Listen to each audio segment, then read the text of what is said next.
Hello and welcome to another video from Alberta Bushcrafter. This is another one in our series on lighting, and found out some interesting things in this next section. Actually the next two videos, this one and the next one, but this one is on candle lanterns. Now here's the thing, a lot of people think that they're kind of gimmicky, and that is, you know, it's very often the case. Like, you're not going to get 680 lumens out of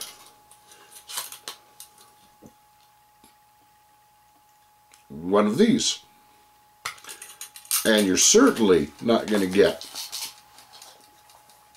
650 lumens out of one of these little guys.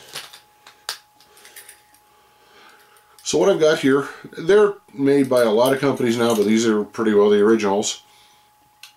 These are UCO candle lanterns. Now I have to say one thing. First off, of the two, my preference is this one, the actual candle lantern. Little tea light lantern, not so much. And I'll explain why in a moment. But let's just start with the basics on these. So, little aluminum case, globe, and in there is a candle. We'll show you what it's like. So these are, if I don't get a lot of glare off these are the kind of candles you can get. You can buy others, but these are the actual UCO brand. So there's the basic ones. They're a high steer in content. They burn for about 9 hours. The middle one, the yellow one, is a beeswax candle. And I have to say that for the big candles, I do like the beeswax one. The wick is properly sized. Little blue one here, that's citronella. Yeah, it works. Citronella is not the best bug repellent. I prefer the, if you haven't seen some of my other videos, I prefer the Thermacell hands down. And if you haven't seen the videos, watch my videos on the Thermacell that I shot last summer and you'll see why. But so this is the candle. Let's look at how this one works. So you actually unscrew the bottom. This metal sleeve, I know what you're thinking, don't. This metal sleeve is actually, it's integral to the design of this thing, because the metal sleeve keeps the wax liquefied and helps it burn efficiently. That's why you want to usually use UCO candles. The other neat thing is there's this little spring. And there's a little plate in the bottom here. So I'm not going to take it apart completely. I've just shown you how to replace the candle in your lantern. And then this little base locks on. So normally I'd slide the globe down and light it. I'm just going to light it here. Okay. It'll just be a minute. On account of I forgot my lighter. How often does that happen? Okay, so I went and found a lighter. Here's how I normally like to light these.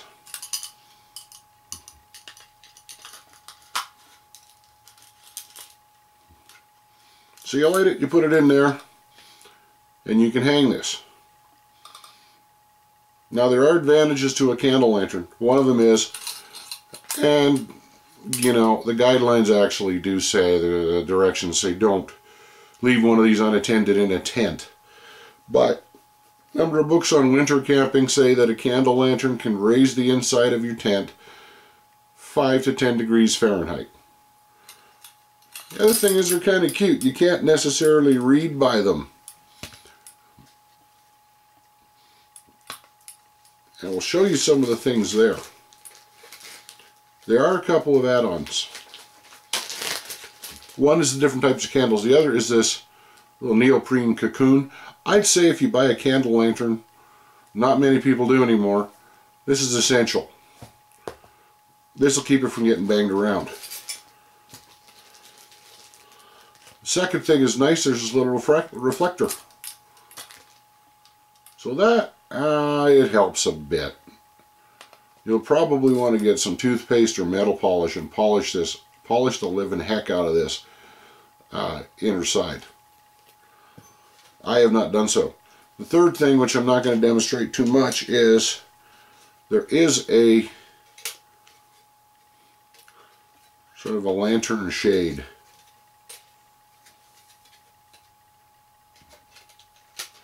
So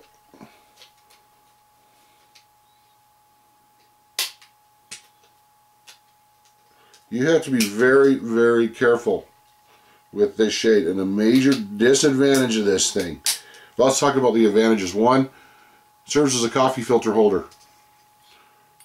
And secondly, what it does, I'll admit I've had this for a good few years. But what it does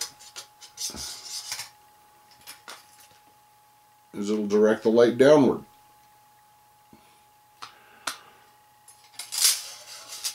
So you know how very often I will say you need, I like to have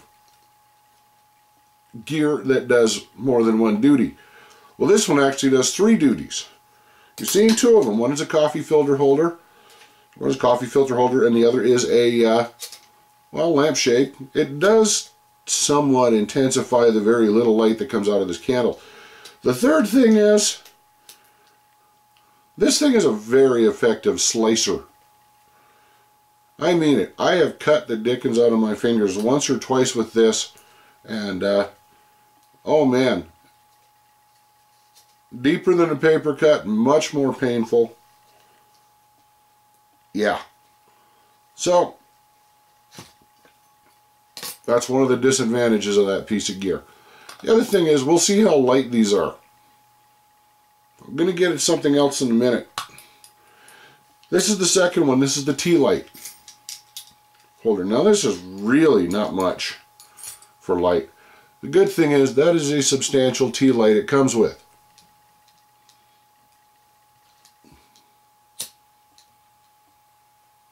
This is something I get around house and home, is that these little tiny ones, it lasts about 2 hours. You can pack a whole bunch in a pill bottle though. Hang on for a moment. Nice thing about this one is, because tea lights only last 4 hours versus the 9, there's space for a second one. And it comes with 2 tea lights to start with. Finding good tea lights like this, on the other hand, a bit more of a challenge.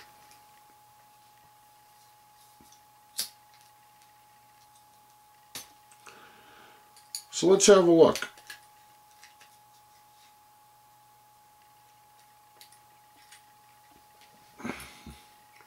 Little tiny lantern, nothing terribly special.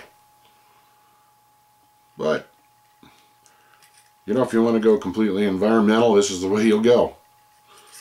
No real fuel except wax. So we're going to turn the lights out here, and I'm going to show you something. Before we do, there's also a beeswax tea light. Pardon me. Here's something is my biggest complaint. See, I actually do make candles a bit myself, and I have generous store of beeswax. This is about £1 pound, and I have about 30 of these. I picked them up when I was doing farmers markets and stuff, selling my pens. It's good stuff. But one of the things, if you know anything about candle making, beeswax has different properties. It needs a slightly thicker wick to burn properly. Well, the wick on this tea light is the same size as the one in there. So I'm going to demonstrate to you exactly what happens. I'm going to light this now, in fact. And we'll see this with the lights out. I'm just going to leave that there. Okay, so lights out. Let's see what these are like. Alright, so that was actually an interesting little demonstration there about this little reflector. I would say if you polish it up a bit, it will even be brighter. But this was something I thought was kind of gimmicky, but actually works. I will still say these are kind of gimmicky as well. They're handy, they're not ultra light. This weighs about as much as, about as much as my bicycle headlamp. A little less than a 4 AA cell flashlight, but not much. They're fun. You know, they're fun for kids. They'd be good for emergencies, but I wouldn't take them any more than that.